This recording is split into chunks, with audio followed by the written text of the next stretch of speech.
സത്യത്തിൽ ബി.ജെ.പിയും ഹിന്ദുത്വ രാഷ്ട്രീയവും ഉണ്ടാക്കിയത് ഈ ക്രിസ്ത്യാനികളും മുസ്ലിങ്ങളുമാണ്. കാരണം ഹിന്ദുവിന് എപ്പോഴും ഒരു മതേതരനായിട്ടിരിക്കാനേ പറ്റൂ.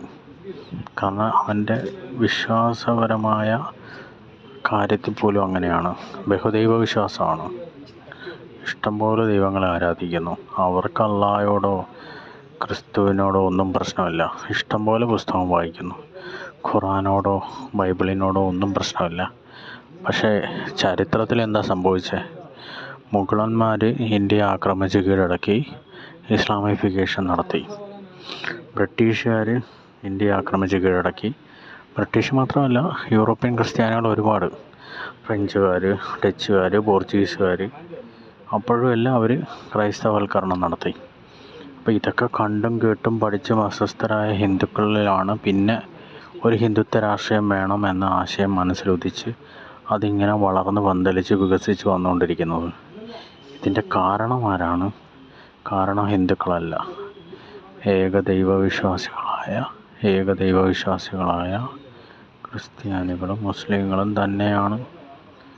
ഈ സത്യം മറച്ചു വെച്ചിട്ട് കാര്യമില്ല. ഇതാണ് യാഥാർത്ഥ്യം.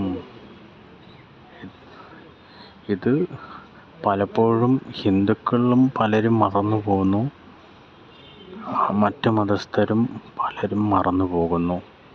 യാഥാർത്ഥ്യം ഇതാണ്.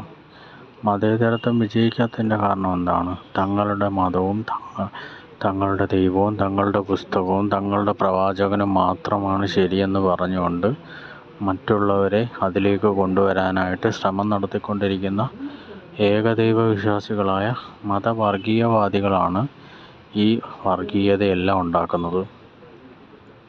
അപ്പോൾ അവർ ന്യൂനപക്ഷമായിട്ടിരിക്കുമ്പോൾ അവർക്ക് വളരാൻ മതേതരത്വം വേണം. അതിനുവേണ്ടി മാത്രം മതേതരത്വം പറയുന്നു, അല്ലാതെ ഒരു മതേതരത്വവും ഇല്ല.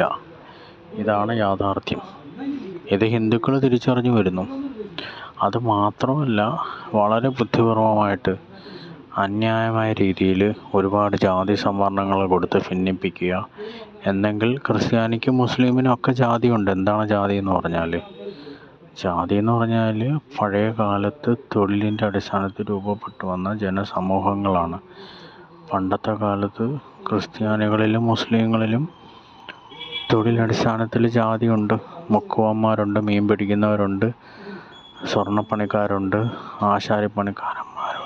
ആശാരപ്പണിക്കാരന്മാരുണ്ട്, കൃഷിക്കാരുണ്ട്, എല്ലാവരും എല്ലാ ജാതിയിൽപ്പെട്ടവരുണ്ട്. പക്ഷേ അവർ ബുദ്ധിപൂർവമായിട്ട്